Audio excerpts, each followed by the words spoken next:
আমরা এই science city ঢুকছি। সামনে মা ফ্লাইওভার, রাস্তায় জ্যাম রয়েছে হালকা। আমাদের গন্তব্য প্ল্যানেড। ওই সামনে ইডেন গার্ডেন্সে লাইট জ্বলছে এবং দেখা যাচ্ছে প্রচুর লোক, কারণ ইডেন গার্ডেন্সে আজকে কলকাতা নাইট রাইডার্সের ম্যাচ আছে IPL-এর। গাড়ি ঘোড়া বেশ আস্তে চলছে, কারণ অনেক জায়গাতেই মানুষ যাতায়াত করছে বলে সিগন্যাল আটকে রাখা হচ্ছে অ্যাকচুয়ালি। ট্রেন নয়, নর্থ বেঙ্গল যাওয়ার জন্য এবার আমরা বেছে নিয়েছি ভলভো পরিষেবা, এবং সেটা গ্রিন লাইন কোম্পানি। তো গ্রিন লাইন ভলভো বাস ব্যবহার করে, এবং সবথেকে লেটেস্ট যেটা কলকাতায় চলছে বা ভারতে চলছে সেটাই তারা ব্যবহার করে। সেটা হচ্ছে 9600 বিজনেস ক্লাস বলছে ওরা, এবং টাইমিং সন্ধ্যা 6:30। তার আগে আমরা পৌঁছে গেছি এখানে। আমরা আছি শহীদ মিনারের পাশে, যেখান থেকে সমস্ত দূরপাল্লার বাস ছাড়ে, এবং এটি পুরোপুরি স্লিপার বাস। এখানে আমাদের লাগেজগুলো তোলা হচ্ছে, তো লাগেজগুলো দিয়ে আমি চলে এসেছি বাসের ভেতরটা একটু ঘুরে দেখার জন্য। এখানে ক্যাপ্টেন বসে, এটা আমি পরে দেখাচ্ছি। এখান থেকে পুরোটা ঢুকে এই দুদিকে ওপরে নিচে স্লিপারের ব্যবস্থা, একদিকে 2 এবং অন্যদিকে 1, 2+1, এবং ওপরে আপনার এক সাইডে 2জন শুতে পারবে এবং আরেক সাইডে একজন, এবং দরকারে বসতেও পারবে, এবং এটা পুরোটাই স্লিপার বাস। খাবার প্যাকেট যদিও দেবে, তবু আমি জাস্ট কিছু স্ন্যাক্স নেওয়ার জন্য নিচে নেমে এসেছিলাম। এবং এখনও এখানে জিনিসপত্র তোলা চলছে, এবং হ্যাঁ, জলের বোতল তোলা চলছে, যেগুলো এই প্যাসেঞ্জারদেরকেই দেওয়া হবে। এখনও কিছু লাগেজ বাইরে রয়েছে, দেখতে পাচ্ছি। এটা হচ্ছে পুরো বাসটা, সুন্দর ডিজাইন, কালার কম্বিনেশন। এখন এই 7টা বাজতে যায়, জানি না কেন লেট করছে, পরে জিজ্ঞেস করবো আমি। তো এই গ্রিন লাইনের বাসের পুরো বাসটা যথেষ্ট লম্বা এবং ভারী বাস।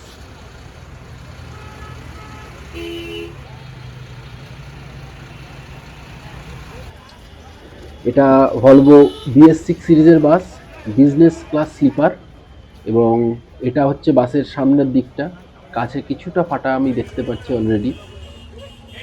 এটা ক্যাপ্টেনের বসার জায়গা, এখান থেকেই পুরো বাসটা ড্রাইভার চালান, যারা আমরা ক্যাপ্টেন বলে থাকি সাধারণত।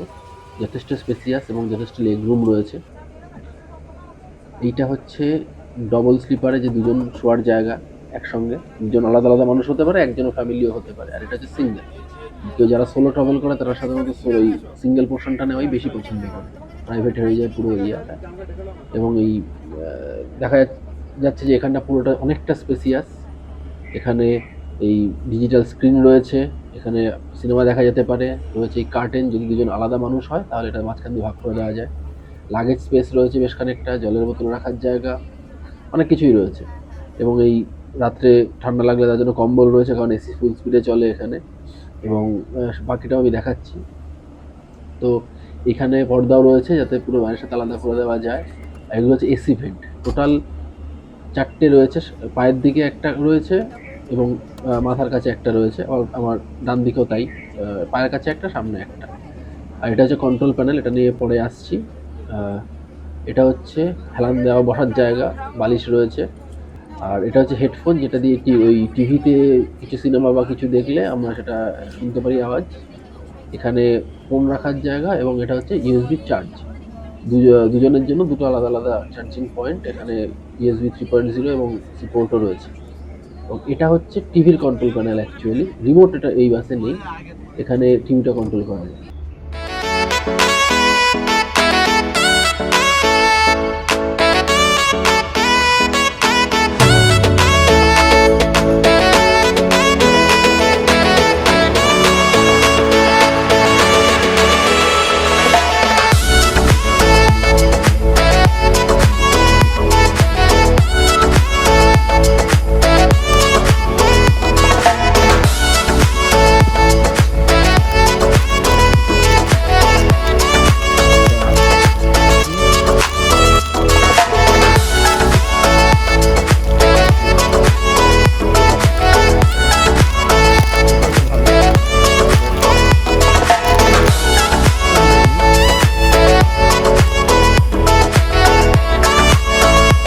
আমরা এবার ক্রস করছি সদাব্যস্ত শিয়ালদা স্টেশন, ওপরে বিদ্যাপতি সেতু, যেটা দিয়ে আমরা ক্রস করছি করে এবার আমরা এয়ারপোর্টের পথ ধরেছি।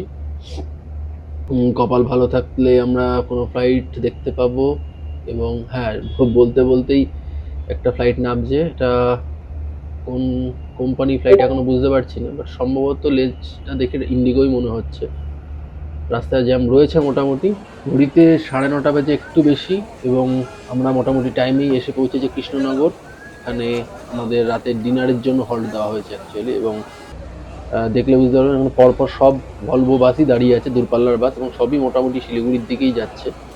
সব কোম্পানি এখানে রয়েছে, গ্রিন লাইন হোক বা কালো সোনা হোক, রয়্যাল ক্রুজার হোক, লোকনাথ হোক, ইজি রাইড, মানে সব কোম্পানি পরপর রয়েছে, শ্যামলীয় রয়েছে।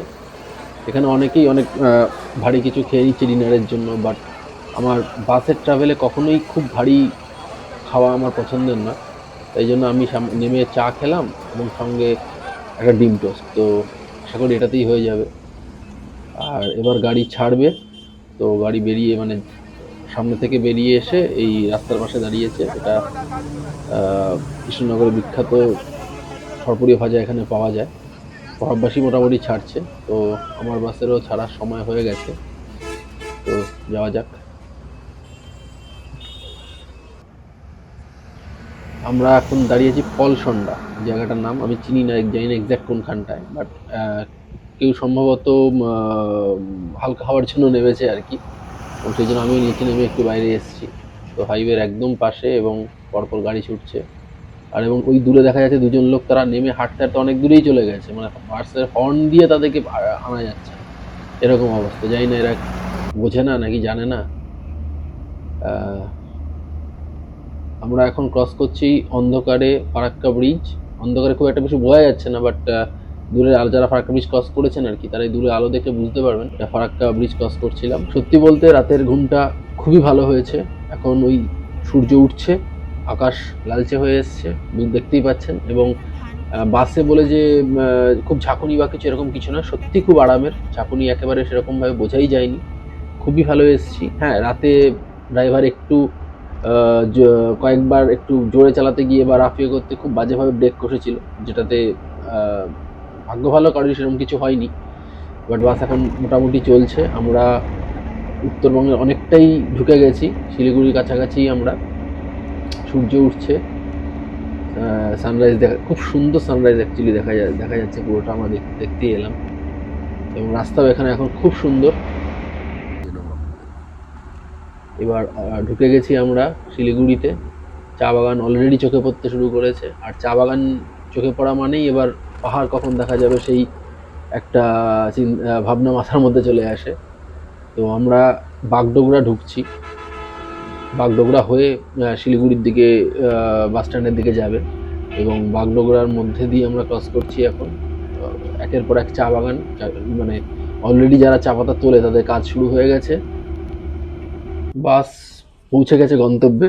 আমি সমস্ত কিছু গুছিয়ে এবার নামছি। আমরা দাঁড়িয়ে আছি শিলিগুড়ি বাস স্ট্যান্ড থেকে একটু দূরে, যেখানে বাসগুলো ভলভো বাসগুলো এসে নামায়। তো এবার নামার পালা। বাইরে তো গরম আছে, বেশ ভালোই গরম আছে। এবং সবার লাগেজ নামিয়ে দিচ্ছে এবং যে যার লাগেজ নিচ্ছে। এসে গেছে কৃষ্ণদা আমাদের পাহাড়ে অব্দি নিয়ে যাওয়ার জন্য, তার নিজস্ব গাড়ি। এবং আমি পরে পারলে নাম্বার দিয়ে দেবো।